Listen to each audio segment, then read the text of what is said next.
Hey friend, welcome to Authentic Performance, the podcast. My name is Nat and I'm your host. At Authentic Performance, our mission is to provide education and advocacy for all athletes, developing awareness surrounding identity, purpose, and health, so athletes can live well beyond their sport. This week's guest is Dr. Amy Reichelt. Dr. Reichelt is a neuroscientist, researcher, speaker, consultant, and author. She is passionate about uncovering how lifestyle and diet can enhance brain health and mental well-being, including how high-sugar diets impact our brain and behavior and the unique risks posed during teenage years.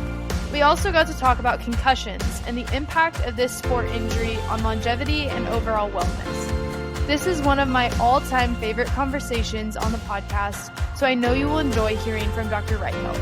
Now let's get into the science. Welcome to the podcast. So excited to have you here. Can you just tell everyone a little bit about yourself to get things started? Yeah, sure. So I'm Dr. Amy Reichelt. I am, by training, a PhD in neuroscience. I started off my career, I did my grad school at Cardiff University in the UK, and I spent my PhD investigating how tauopathy, so a neurodegeneration that's seen in a number of disorders, including Alzheimer's disease, affects memory processes and cognitive processes in mouse models of Alzheimer's and frontotemporal dementia. And then from my PhD, I actually stayed in the academic track and ended up going from a postdoc to a principal investigator at universities, most notably in Australia, which I went out to, and on the other side of the world. And I worked at UNSW in Sydney and RMIT in Melbourne. And while I was working as an academic out in Australia, became really interested in how diet and lifestyle factors can affect cognition. So I used a lot of rodent models in my research. So in particular, testing how a rodent model of a human poor diet, so those junk food diets, how that affected decision making processes in rats, and how that then could also influence behavior and memory formation, and then wanted to understand a bit more about how we could reverse those deficits and actually the molecular changes that these diets could effectively cause to the brain. So I went on and worked at Western University in Canada, and also at University of Adelaide back in Australia, and really investigating how we can reverse those cognitive changes, not just through weight loss, but potentially using off-the-shelf drugs or known drugs already, such as metformin, exercise, and also modulations of specific neuron brain cell types in the brain. So activating these brain cells to understand how their presence or their activity was actually really important in encoding memories and understanding more around those actual processes going on in the brain. But at the same time, I was really interested in not just the rodent side of things, but also the human side.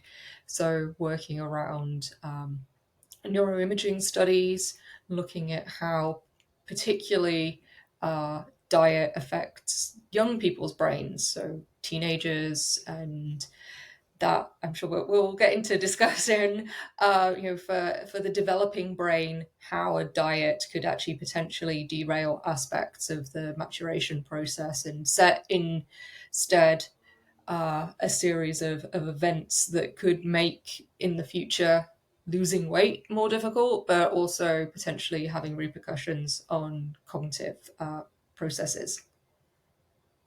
Yeah, it's all so fascinating. I think just from like the nutrition and diet standpoint, I've gotten more interested in it. Especially, I was a collegiate athlete for a year and then had an injury, but my journey with nutrition has definitely changed. But I've never really even thought about like how it affects your brain.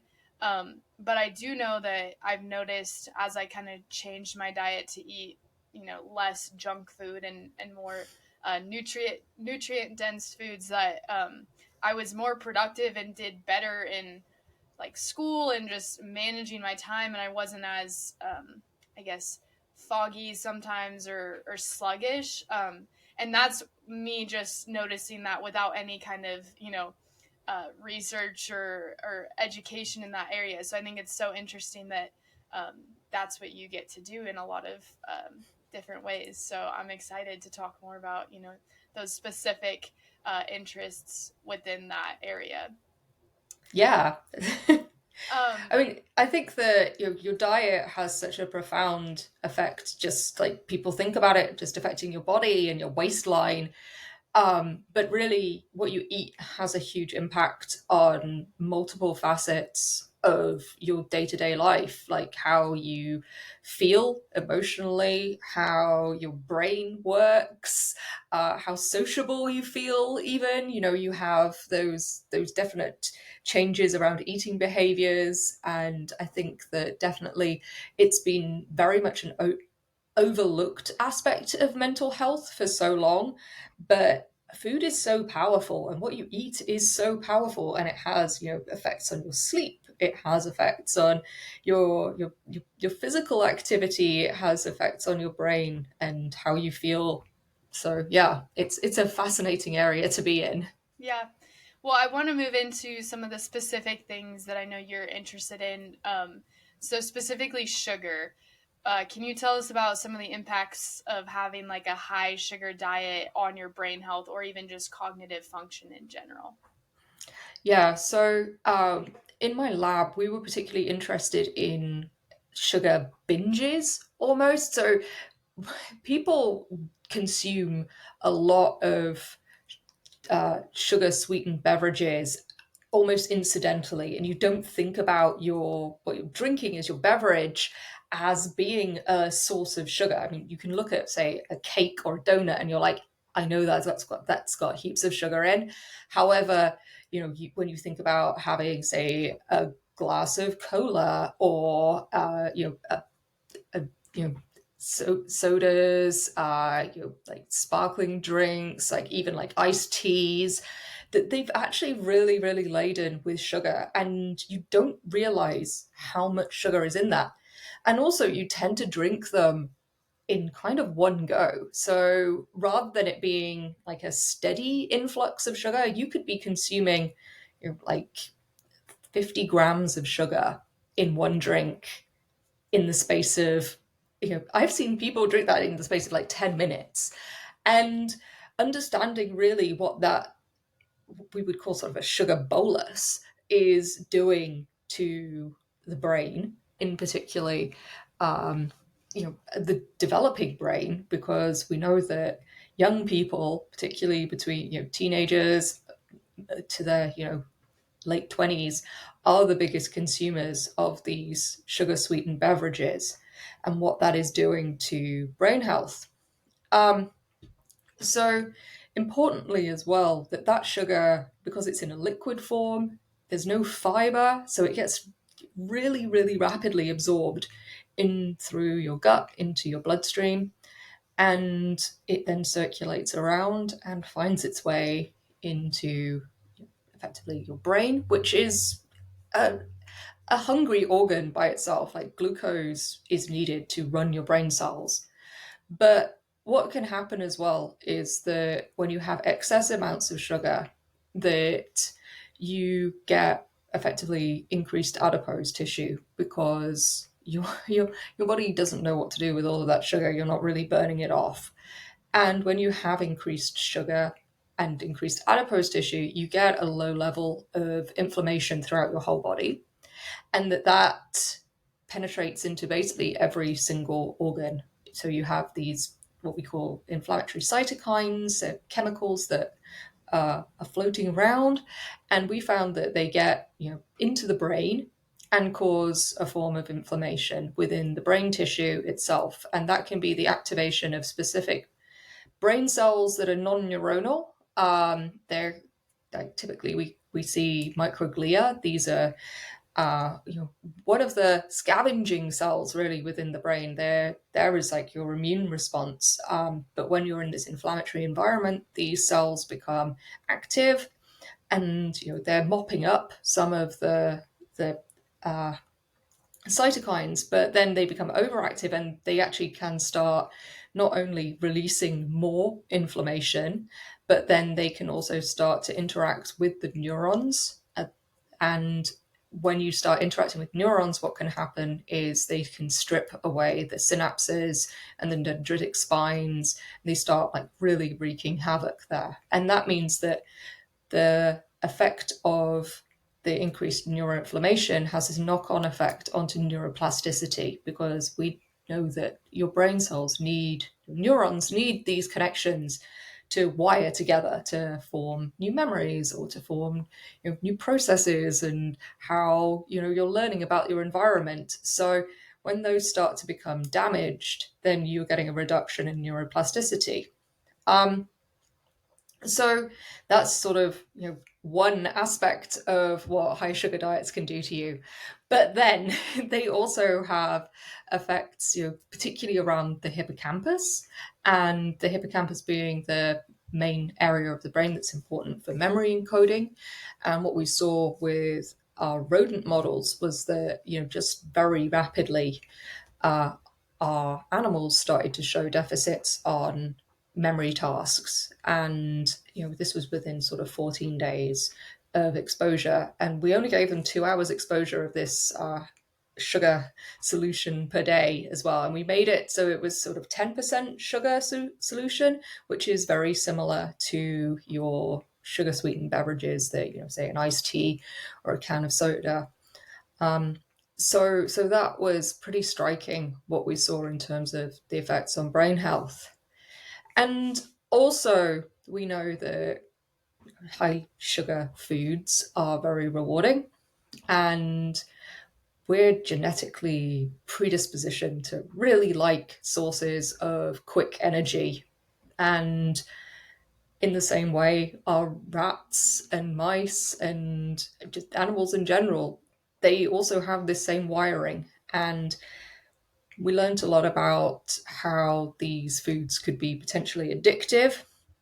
And I really loved that literature around how you see the changes in dopamine and the stimulation of the dopamine system, and that could lead to changes in behaviors towards these foods, like the wanting of sugary foods.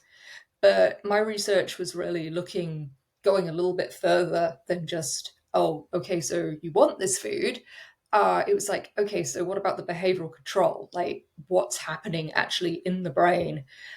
And I became really interested in how certain subsets of neurons, which are GABAergic, so inhibitory interneurons, called parvalbumin expressing interneurons, and these actually work in the brain, and particularly in areas like the frontal cortex, as brakes, and that these are effectively, they work to stop the excitatory neurons from working overtime all the time. So they're the brakes that you apply to the excitatory neurons.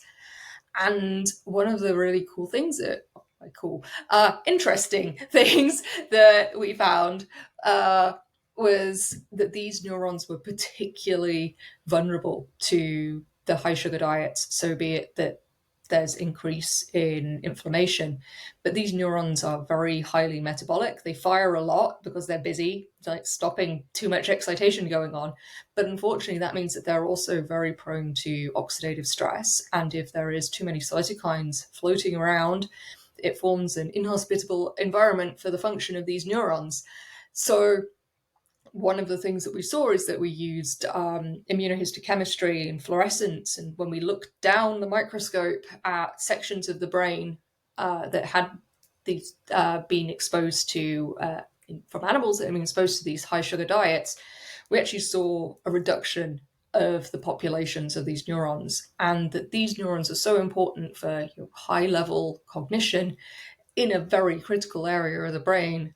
So we could sort of from that hypothesize that these neurons were loss of these neurons was causing basically an alteration in the ability to control behavior.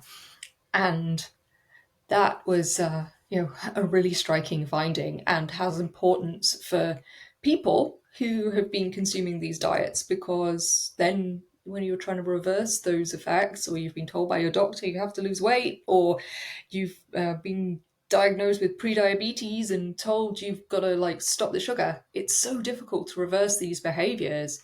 So that was kind of our knock on from that, like understanding more around how these diets can actually start to change the very architecture of the brain at the neuronal level.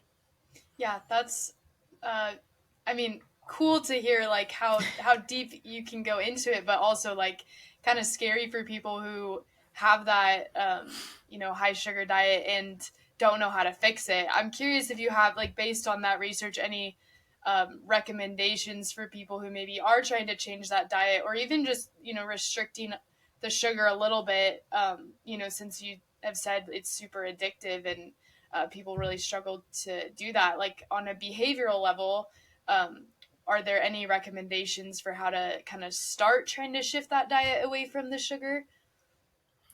Yeah, I also did training in nutrition and like nutritional counseling and coaching as well, to really augment my academic endeavors. And one of the things that I always advise people is to, when you're trying to cut down on sugar, it's hard because you've kind of almost adapted your palate to these foods and you will crave them. So the best way is to actually avoid those triggers, because of the cue itself of having these kind of foods around then can encourage the behavior. It's like you just know that there's like candy in the cupboard, or that you've got something like a piece of cake in the, and it's really hard to have those away around you. So as time goes on as well, like I think about decision making and willpower as being like a muscle. So the more you exert that behavior over and over, the more automatic the behavior comes. So in the case of where you've got these rewards and you've been exposed to them your entire life, and potentially you've just sort of really integrated them into your own diet, that it's become habitual, it's become effortless. And then reversing that behavior is difficult. And particularly if you have been consuming these diets for a long time and your prefrontal cortex has become compromised in terms of aspects of decision making and inhibitory control, that's going to be more difficult. But as you start to reverse these behaviors, it just might take a bit longer. And another thing that I work with all the time with people is that if you do have a lapse, you're not a failure. Like, denying yourself things as well increases the value of the reward over and over, more and more. And you're no failure, because say you haven't gone back to square one, because you're so much further along in the journey, because you've made all those steps along the way. It's not like you eat a like bar of chocolate and you're back where you started. It's not that case. And you can get back on track really the next day, or just be like, okay, so that was a lapse, and let's move on with it. And also, as you go on, if you start cutting down on sugar, you start to find that your taste for it really diminishes as well. And it can become like, oh hey, this was quite a lot, like this is really sweet, I don't like this anymore. So I think that that's an important thing to take into account as well, that your taste can start to change, and you definitely can move along and start to reverse these habits that you've got into. Yeah, I know. To your point of kind of like avoiding those triggers, I remember someone telling me, I can't remember, it must have been in a podcast or something, or someone that I talked to saying if you like just don't have, say, like the chips, or in this case, any kind of sugar, if you just don't have it in the cupboard, but you say, well, if I'm going to have it, I'm going to have to go to the store and get one serving, then you're not just keeping around a bunch of it. Then most of the time when you do crave that, you're not going to want to go all the way to the store and Yeah. go get that one serving, and you're going to end up finding a better alternative at home. And I think that that's so helpful when you're trying to avoid it, is just not allowing it to be around, because it can be so easy to just grab for it when you have that, trigger, or are just craving it. And so I think that's such a good point of kind of removing it. And then I definitely agree with the how your taste kind of changes, because even as I was kind of starting to try to eat a little less sugar, and I don't think I had a ton even when I was like playing college basketball and stuff. I mean, it probably wasn't as bad as it could have been, but I was trying to kind of take some of it out. And I remember being at a birthday party, one of my cousin's birthday party, and my mom was like, "Oh, do you want half of this cookie?" And I was like, "Actually, I don't. I really don't want it. It doesn't sound good anymore." Because I haven't had it for so long. So I mean, obviously it takes time, but it is encouraging to know that you can get there, and it will become easier as you kind of start to make those habits. Yeah, and also one of the points as well that I feel like I have to make is that exercise is amazing for neuroplasticity. So we know that aerobic exercise in, both preclinical models in animals, but also in humans, increases basically a chemical in the brain called brain-derived neurotrophic factor, or BDNF, and this is, effectively one of the key factors for your neurons to grow, and it helps with, forming the connections and the synaptic plasticity that's needed for new learning. And, for people who are starting out on like a, potentially say a diet overhaul, weight loss journey, exercise along the way could really help them build up that, cognitive resilience and that new reserve and the plasticity that you need to start shifting these behaviors. So it's really, really valuable. Even if exercise, when you think about it, you can work really hard and you're like, oh my God, I've only lost, that was only 150 calories. I did like 5 kilometers on a treadmill and that was so hard. And then you're like, oh, and like I could look at food and, this chocolate bar is 150 calories. Is it really worth it? But it's more than that. It's not. I see exercise as not so much a weight loss tool, other than it is great for your metabolism, and it, can start, you building your healthy behaviors, and being more active is, an amazing stepping stone. But for your brain as well, it has this, almost like forgotten aspect to it, that it is so good for promoting plasticity. It can increase neurogenesis in your hippocampus, which is, the area of the brain that's, crucial for your memory encoding. And as we saw in my rats, the sugary diets reduce neurogenesis in that key area of the brain. But, if you start then exercising, you could attenuate that, effect of reduced neurogenesis, starting repopulating those baby neurons that we need to be able to form new memories and start to like really encode new information. And that those are also important for, say, your mood, because we see that in people with depression and in rodent models where animals are exposed to, chronic stressors, not the best life for these rats. They have like a chronic unpredictable stress, where, it's like one day they're like, oh, my bedding is wet, and then another day they're like, oh, I'm cold, or oh, where have all my friends gone? Kind of like how we exist in the world here as well, where you're like, why won't my car start? Why is my roof leaking? Like, my shoes are wet. But these general sort of stresses that we experience. But then that causes changes to neurogenesis as well, because you're exposed to these like stressful environments that causes increases in cortisol. And in animals and in humans, that starts to manifest as psychiatric conditions like depression or depression-like behaviors.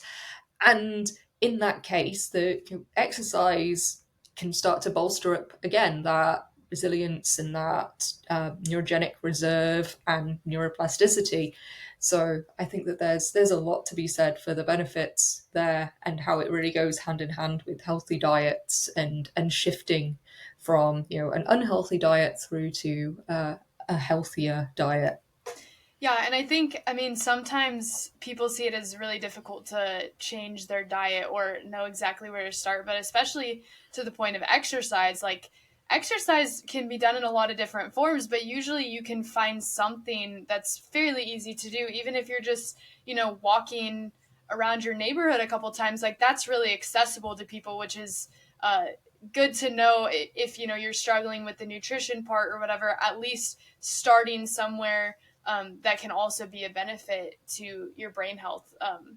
And I think Yeah. exercise is often overlooked too, with being a manager of mental health. Which I know for me, even after I stopped playing basketball, exercise in general was a way for me to really manage the difficulty even of like recovering from an injury. A lot mentally was a really helpful thing, and just everyday stress too. Like, I know my mom is a first grade teacher, and she has tons of little kids every day, and there's a lot of stress that comes with her job. So every day after she gets home, she's going on a walk and feels so much more relaxed, and that stress is released. So it's a really good way to manage, that stress that may not be completely controllable, with whatever job or whatever you have going on. So I think that's a really good point to make. Um, Yeah, I want to move totally in. agree. Yeah. I want to move into a little bit of the specific ways that teens or young people, maybe high school age kids, I know that a lot of people that listen to this podcast are either around that age or maybe are parents of that age group. So with the sugar, what are some unique things that maybe they may have to worry about that older adults maybe already passed, I guess, in terms of brain health from all of that sugar? Yeah, so the teenage brain is a work in progress. So actually, your brain doesn't finish fully maturing until your mid-20s. And the last part of your brain to actually mature is the frontal cortex, so particularly your prefrontal cortex, which is the area of the brain that's involved in your behavioral control and your decision making and your impulse control.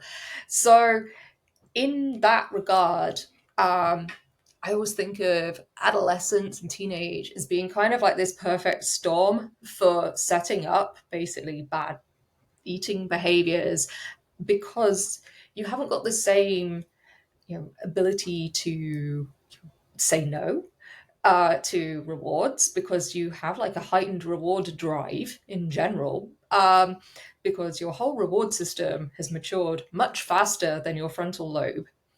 And also the sugar and sweet things are highly accessible at to anyone. And as soon as you've got money and can make your own decisions about what you want to eat, or you're at school, college, doing whatever, you're like, I could choose to eat this like healthy salad, or alternatively I could just buy this junk food that is cheap, because you don't have loads of money at the time.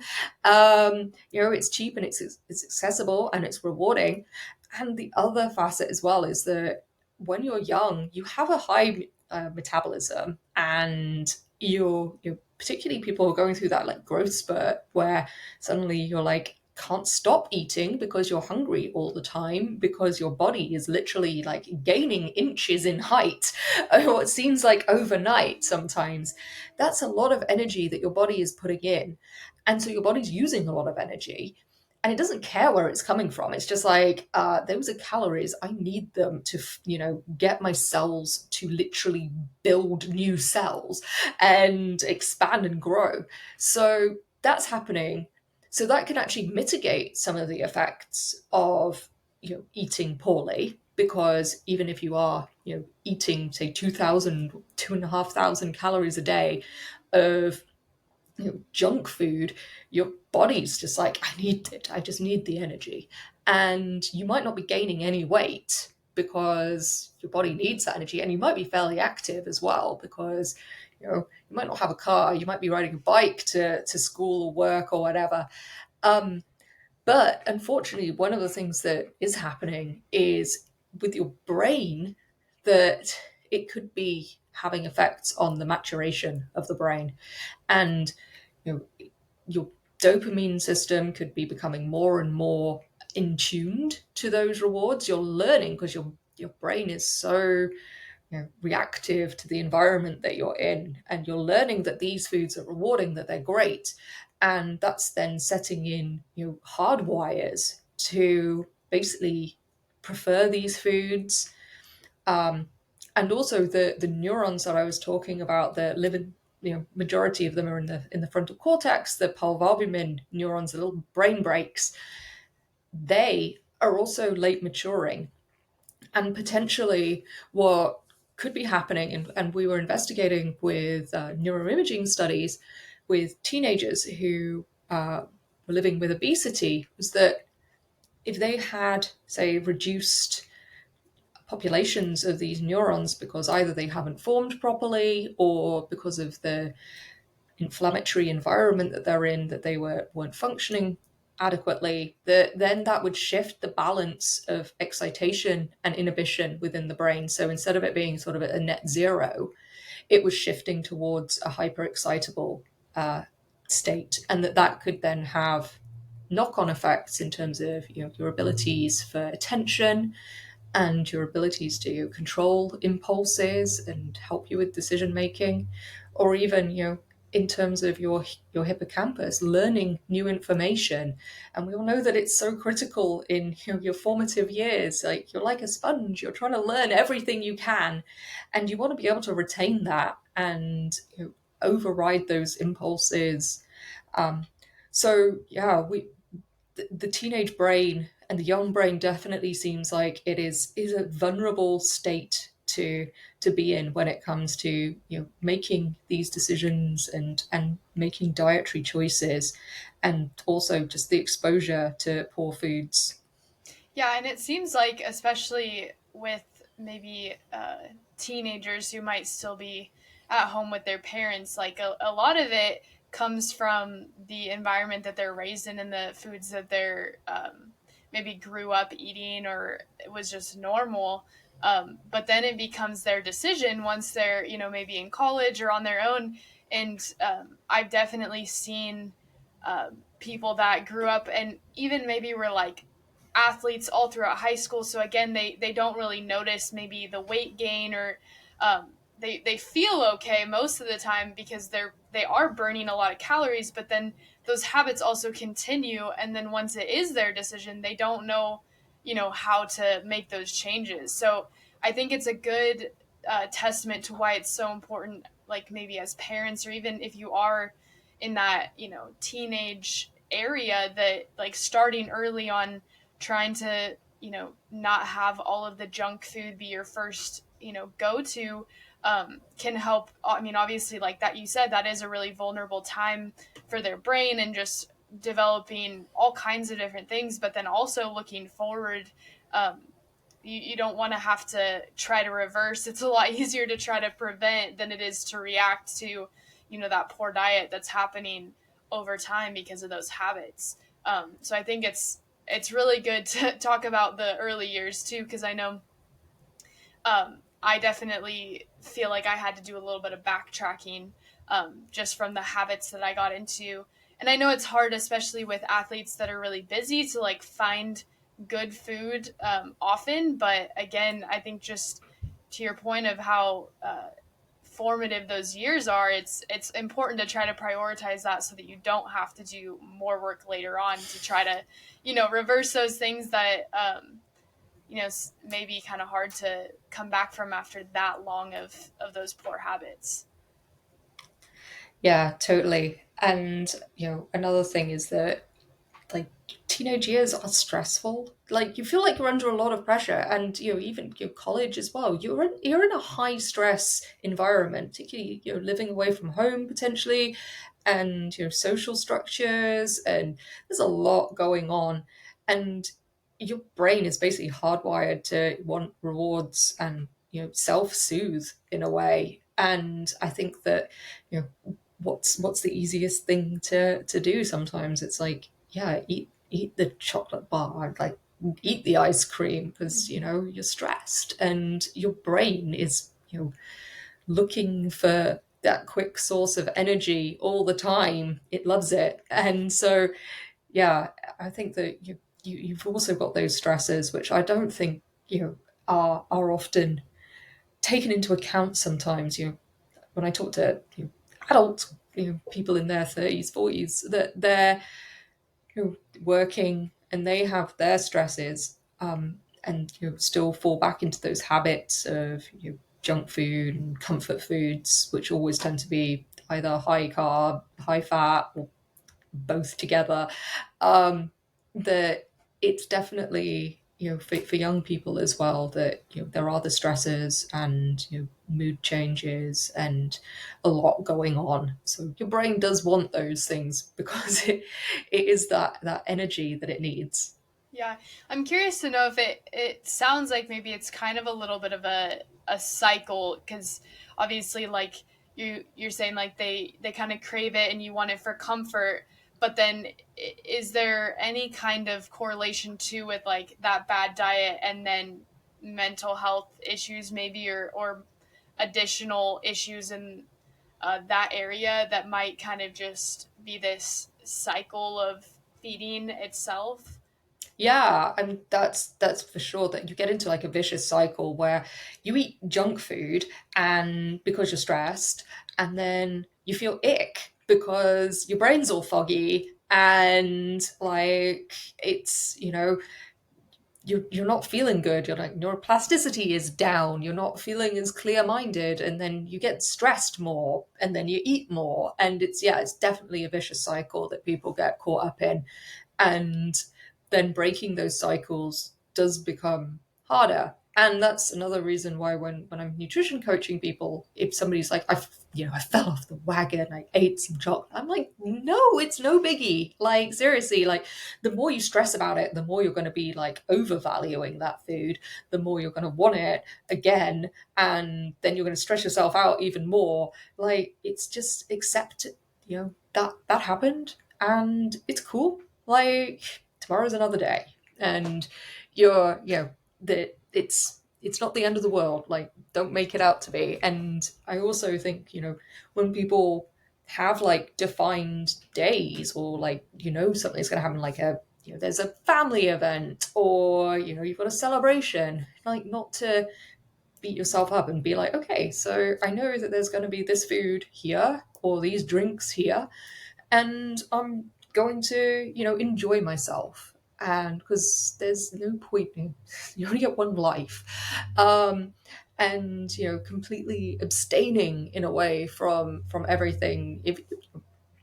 If you're going to really coming at it from a health point of view, it's you know it's less stressful being in those situations and just sort of being like, okay, so I'm gonna have dessert because it's my birthday, or I'm celebrating, and not stressing out so much about it. Yeah, that balance is huge. And I'm sure both for, your nutrition journey, but also just in, like you said, enjoying life. And I know like food is often associated with like social gatherings and that kind of stuff. And so if you remove yourself completely from that, then that could then affect your social life or your mental health in that sense. So Mhm. that balance obviously is really important. Yeah. Before we move into kind of the other big topic that I'm interested in, I'm curious a little bit about like the gut brain connection and what that means for diet and the brain and just overall wellness for people. Yeah, so our gut is, slowly being acknowledged more and more as being a major component of our mental health. So we have our enteric nervous system, which people sometimes call like the second brain, because our gut is just so busy and our brain is busy doing other things. So our brain's like, okay, let's just like have like a subsidiary, other business going on down below. And in our gut, it's connected to our brain via a large nerve called the vagus nerve, which is one of our cranial nerves, and that connection is really critical because it means that our brain can still talk to our gut, and our gut can talk to our brain, and our gut contains an aspect of our microbiome. We have microbes all over our body, but there's a load in our gut, which is our gut microbiome, and these are microbes that are they eat the food that we eat. We're just like a planet for these things, and these microbes are able to produce from our own food like neuroactive components as well. So they can make chemicals which get into our bloodstream, which then can get through the blood-brain barrier into our brain and affect our neurons and how our neurons function as well.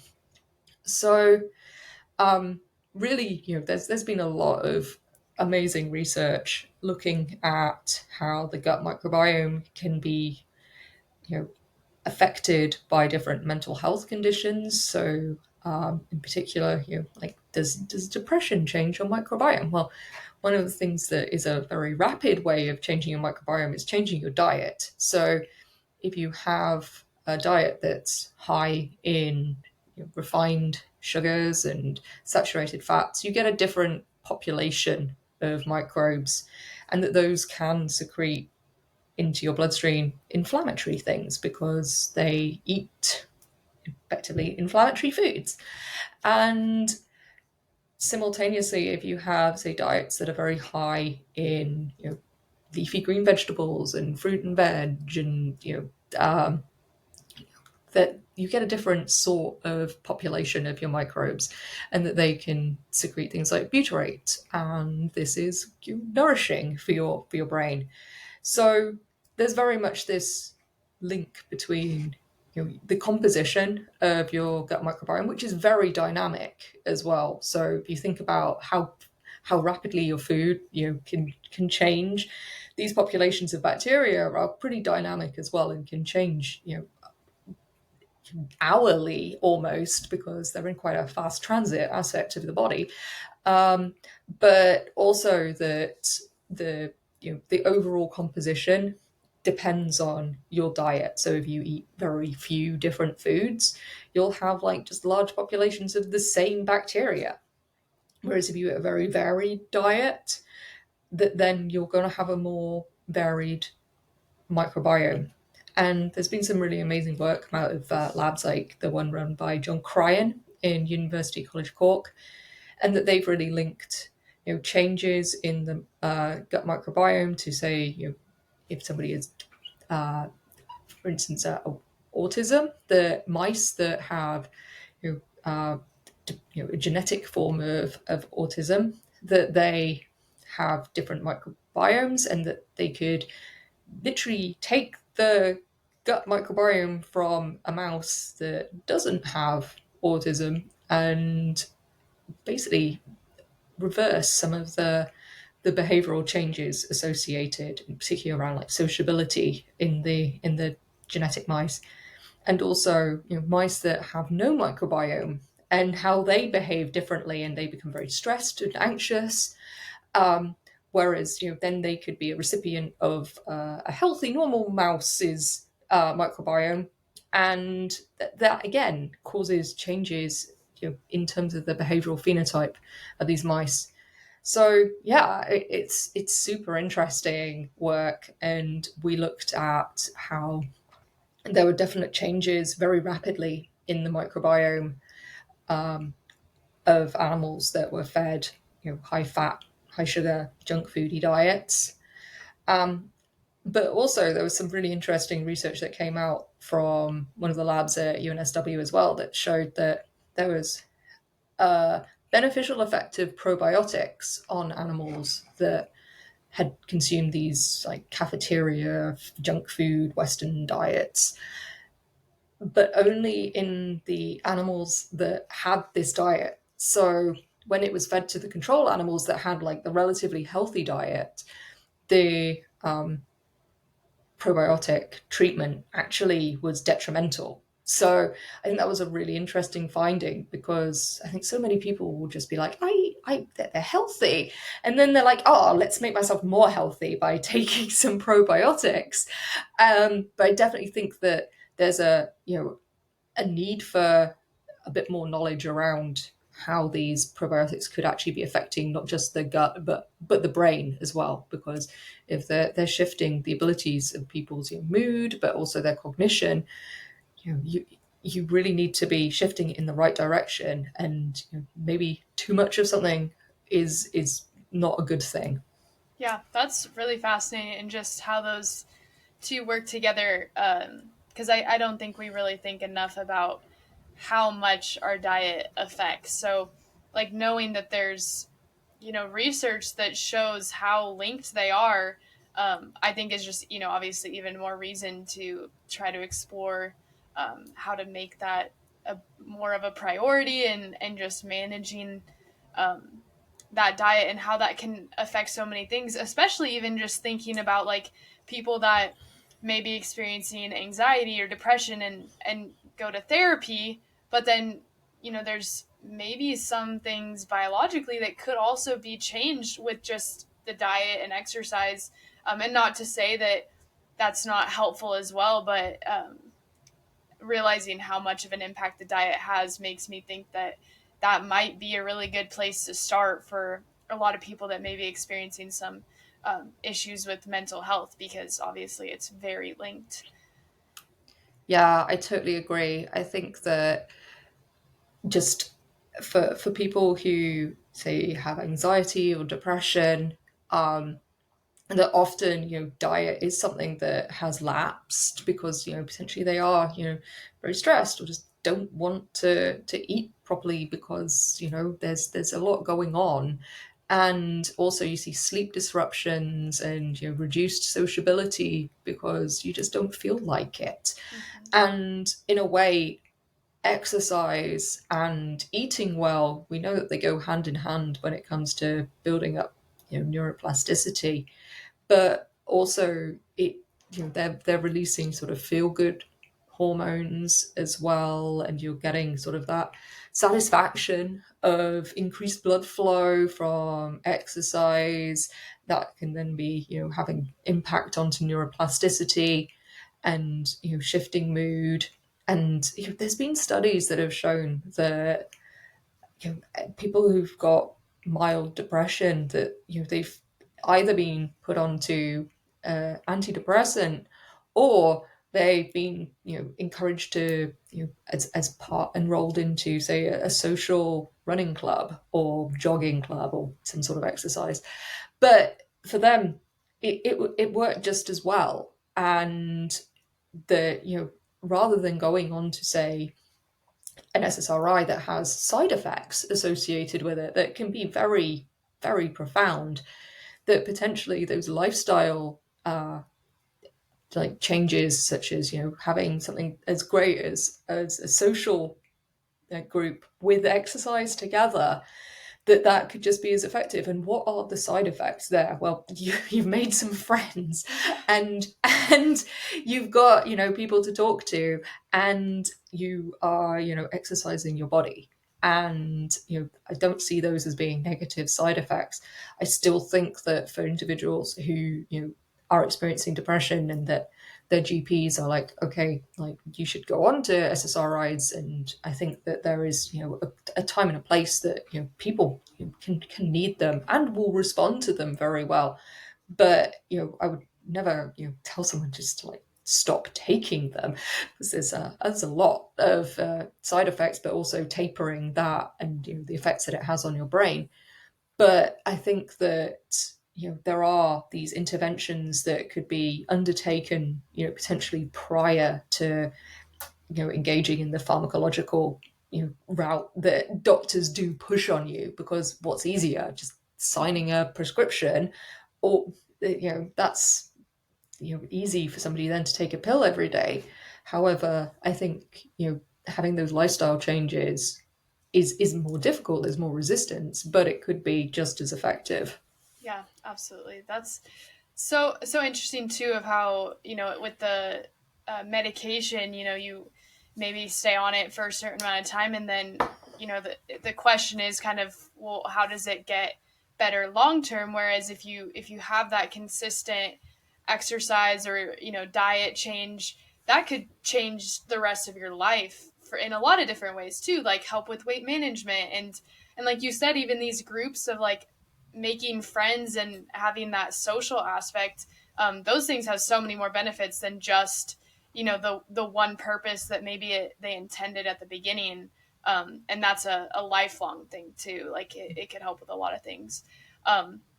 I do want to transition into talking a little bit about concussions or traumatic brain injury, especially with a lot of people listening to this podcast being like athletes, some in kind of contact sports.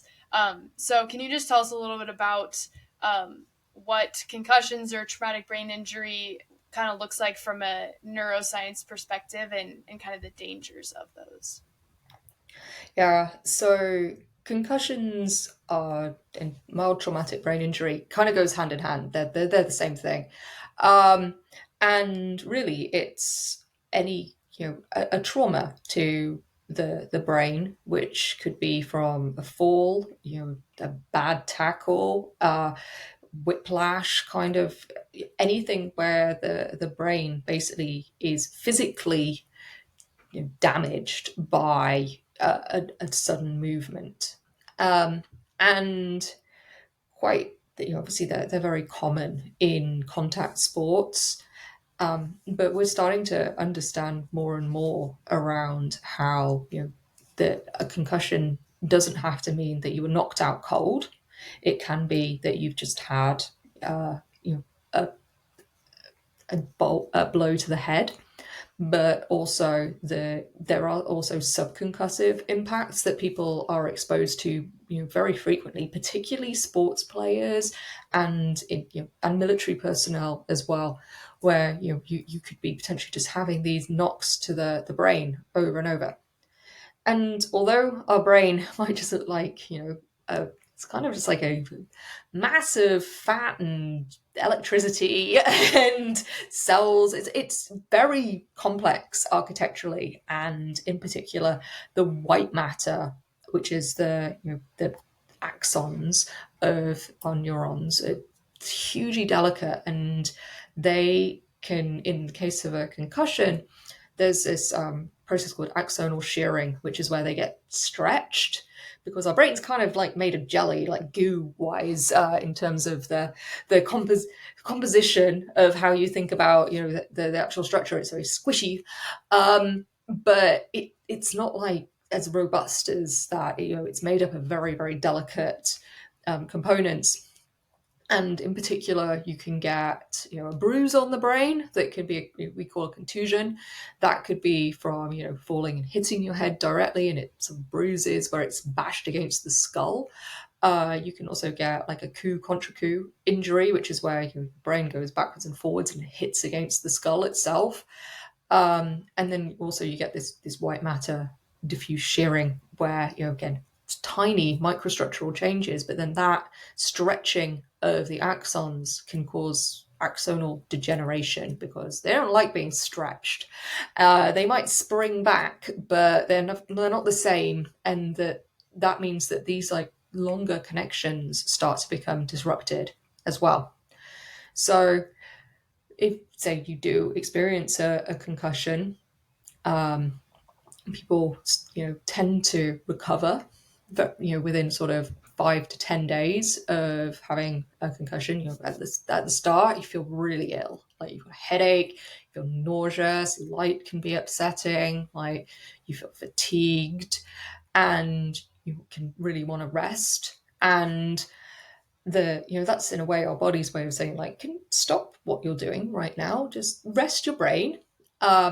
But we also know that, you know, for about, between, I think it's about 15% on average, that sometimes people can have from one concussion just really lingering symptoms that just don't pass, and that's when it becomes like considered to be persistent post-concussive symptoms, and that, people can remain, in a state where they have never felt the same since having that injury.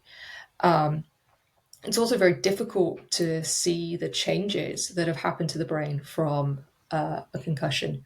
So it may be that you get concussed and you go to hospital and they run you through a CT scan, and all they're looking for there is, is there like a big bleed in the brain, or have you like cracked one of your skull bones?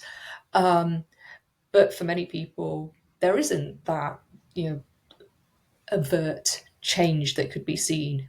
And even in an MRI, it doesn't have the resolution really to get right down to those very fine details at that cellular level. So neurons are tiny, and our axons are even tinier. That you would be seeing those changes.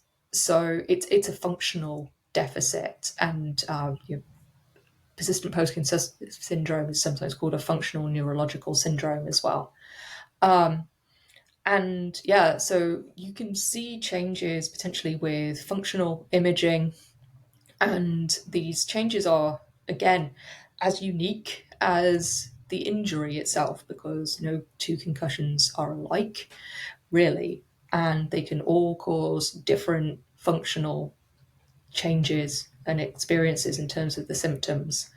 So again, it's from a neuroscience perspective, it's really fascinating. It's also important to consider that the human brain is very different from, say, a lab animal like a rat brain. So even when you're doing studies in the lab with rats and mice, their brains aren't the same as ours. We have, huge amount more surface area. We have all the gerification, so our brain is wrinkly. They have smooth brains. So their brain is different, and they don't have the same CSF around it, amount wise.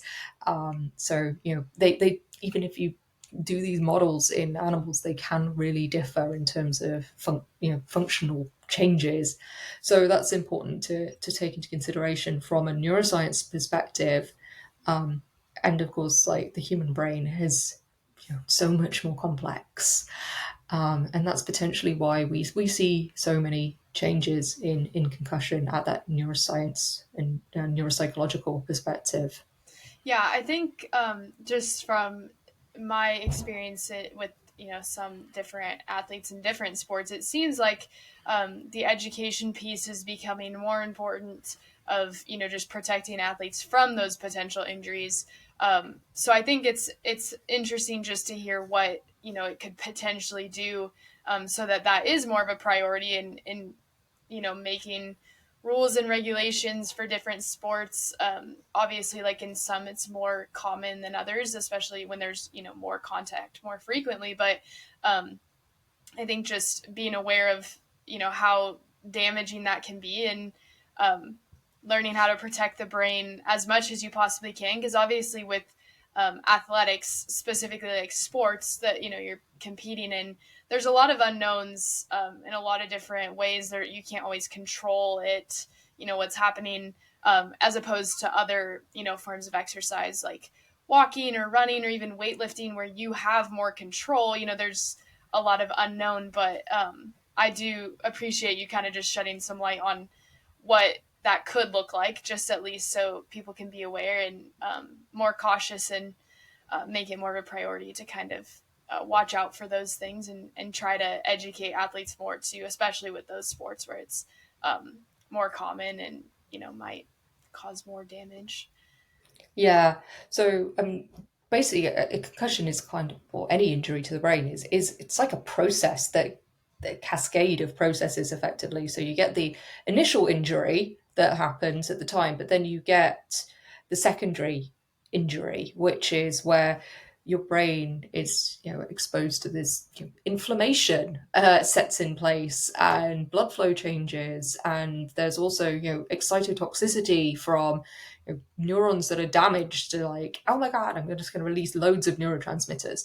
And so the brain is, again, it goes through this process during, a concussion, and that's why, it's important to be mindful and follow the, appropriate rest, or guidelines that are provided to, you following a concussion, because there can be, bad things that can happen afterwards. Like, there's a condition called like second impact syndrome, which is, if you have another concussion when you still haven't recovered from a concussion, you can get brain swelling, and like it's like a sudden inflammatory response in the brain. It's like it's already been primed by the first injury, and then the second injury then, causes like a, synergistic swelling of the brain, and then that increased cranial pressure effectively can cause death, because, blood flow is being cut off, and you've got pressure against the skull itself.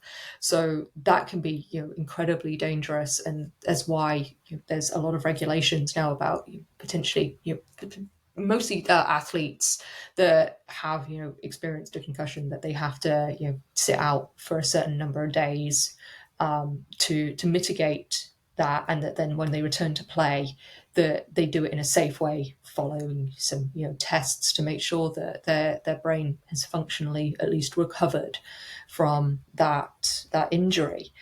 And also, I think that, there's a lot to say for all the protection that people wear during, essentially, say, like, in football, where you're wearing helmets, or that, the helmet doesn't protect your brain in in the same way that it's protecting your skull.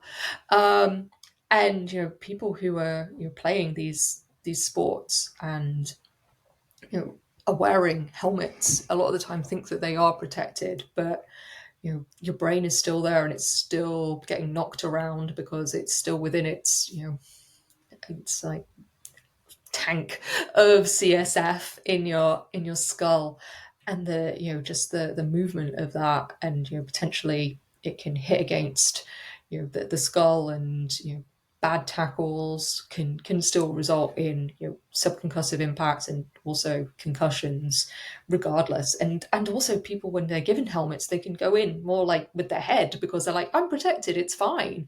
But really, it can be incredibly detrimental, having that almost like safety signal.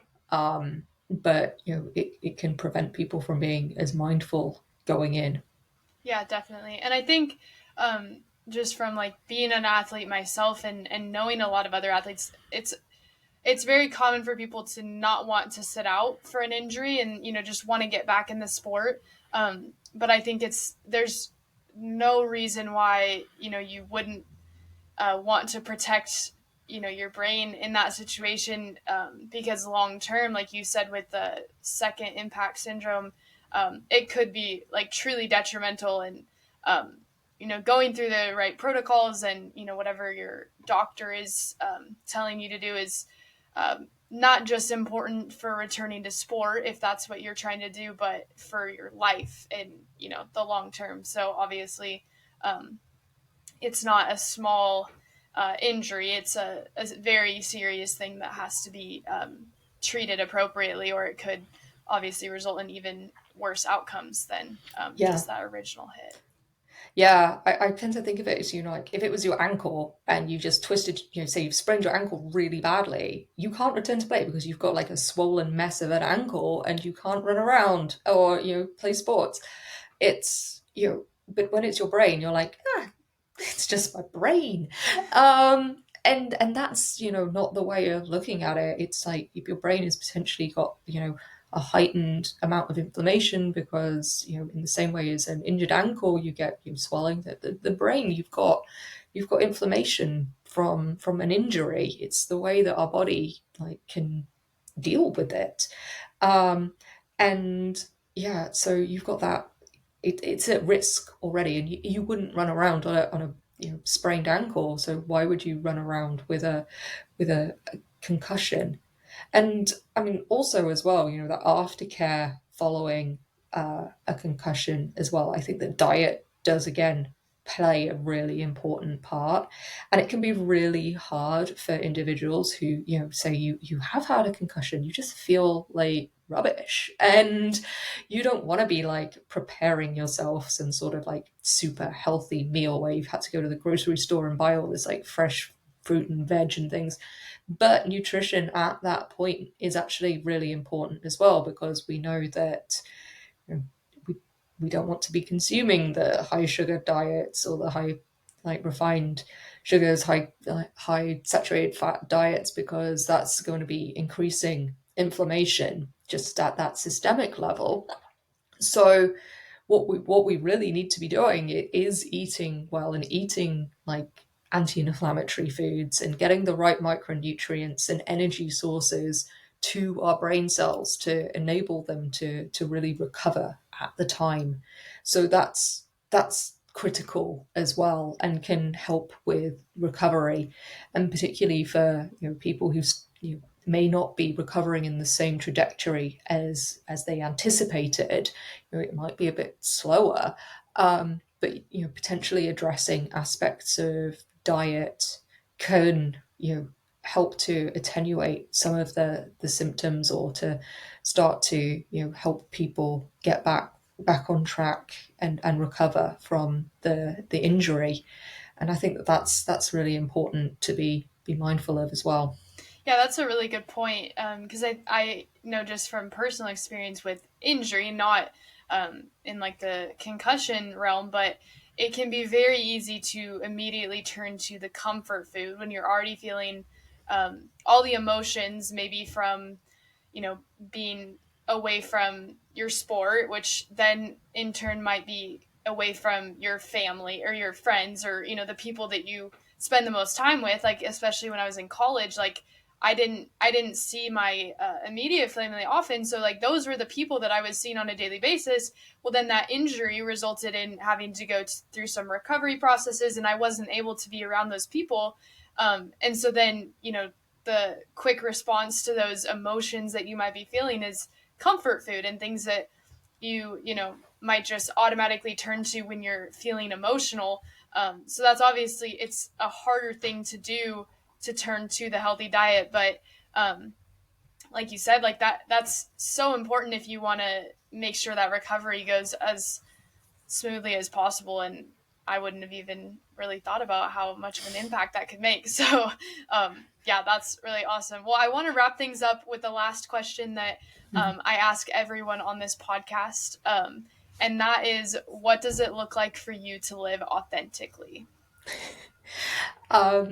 So I've taken a health journey myself, really, as going from at college, universities, grad school. I definitely like to party, and as I've grown up more, I've taken much more of a holistic viewpoint into how diet, exercise, and facets of my lifestyle have had impacts on me, and I now have definitely put my mental well-being very much at front and center. Being in stressful job roles, and finding ways to mitigate the effects of just life stresses.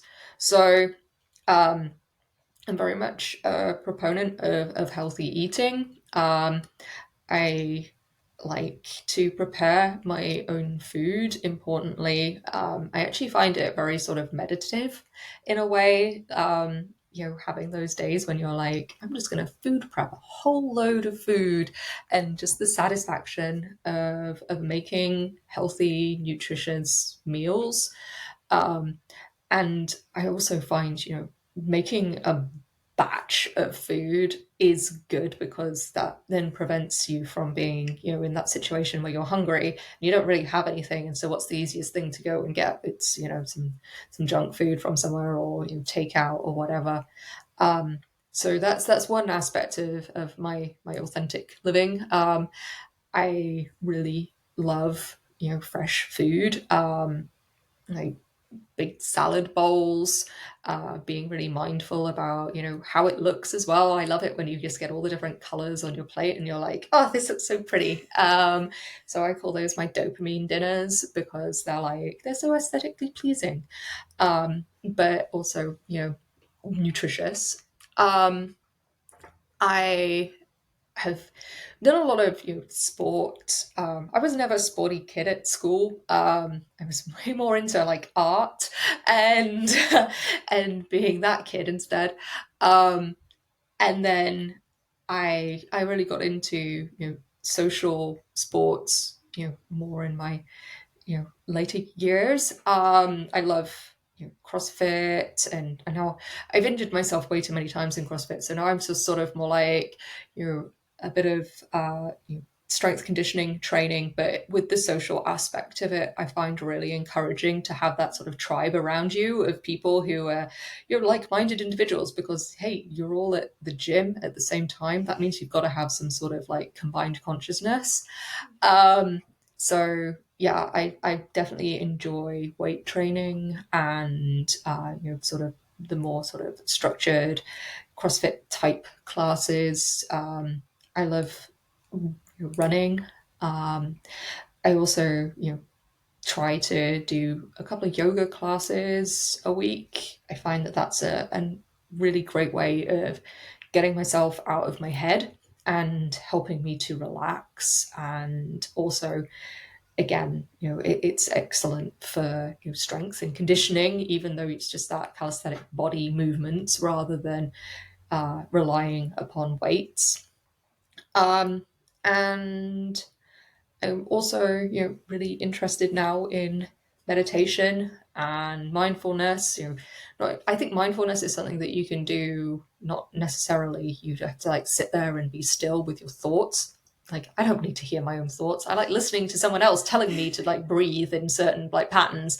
But I think that you can find mindfulness in daily activities, whether it be walking your dogs, or just painting, or doodling, just anything that's not like mindless scrolling on your phone, which I do. I am I am still that person, but I try to do other things as well. But yeah, I've been getting a bit more into meditation, and listening to some really nice guided meditations, which help you definitely downregulate that parasympathetic nervous system, and you're getting back in balance, and getting the sympathetic parasympathetic balance back in order, and being able to chill out.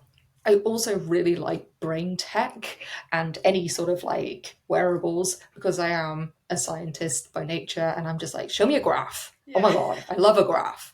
Like, so I've been currently enjoying having an aura ring and trying to ace my sleep.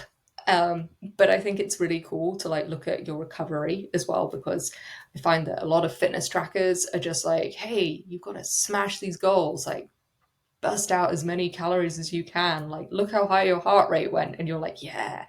But I think that the sleep trackers and these kind of things are helping a lot more in terms of getting that proper recovery in when you need it. And I'm somebody who does need that tap on the shoulder and get told to like calm down sometimes. So that's definitely been an interesting things to get interested in, I guess. Yeah, no, I love the data too. I wear a Whoop, and it has a similar effect. So when I wake up in the morning and I realize that I'm in the red of my recovery, I'm like, okay, I need to do something different today. And it doesn't always mean just push through and do the hardest workout ever, because obviously that is not, it's not going to be as beneficial to your body if you can't recover, which is something that I never really considered when I was playing sports, because it was just, I played 3 sports in high school, and there was really not even much of time in between sports. And so it was just go to practice all the time. And there wasn't a lot of that recovery. And what I find really interesting too is seeing how different behaviors impact that recovery, like whether it be drinking alcohol or taking ice baths, like different things that either have a positive or negative impact on that recovery. And I think it's just fascinating.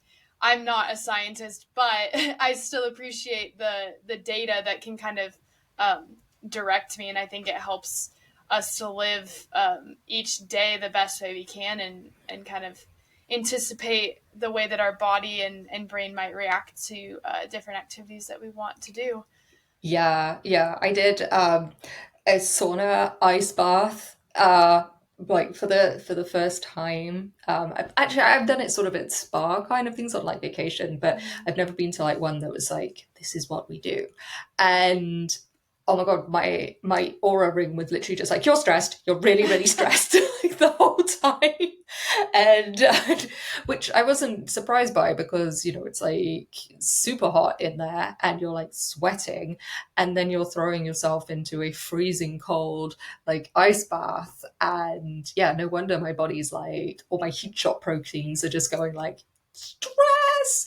But I slept really well, and it told me that I recovered really well. So I'm like, okay, so maybe that 90 minutes of extreme stress on my body did have its huge benefits. And I also did a big workout that morning, and surprisingly, I think that I didn't ache at all. So I think that the ice bath and sauna definitely helped in terms of, you know, not having any DOMS the next day. So absolutely. Yeah.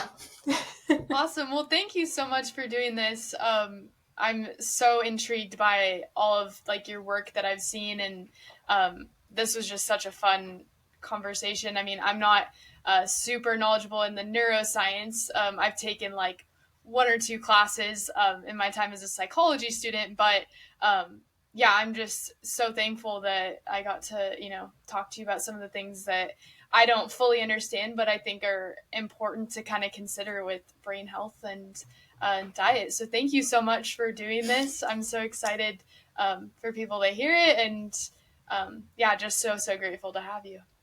Thank you. It was great chatting. Thank you so much for listening to Authentic Performance, the podcast. We would love to hear what you found valuable in this episode, so send us a DM on Instagram at Authentic Performance, or leave us a review on whatever platform you enjoy most. We want to thank you for your continued support of this project. It truly means the world. We also want to invite you to be a part of the Authentic Performance fam, so follow us on socials and subscribe on Apple Podcasts, Spotify, and YouTube. For more information about how to get involved or to see how we're supporting athletes, go to theauthenticperformance.com. Finally, let us know what you want to hear on the podcast and who you want to hear from. We want to give you the best possible resources and support, and your feedback helps us do that. In the meantime, think about how you can live authentically. See you next time.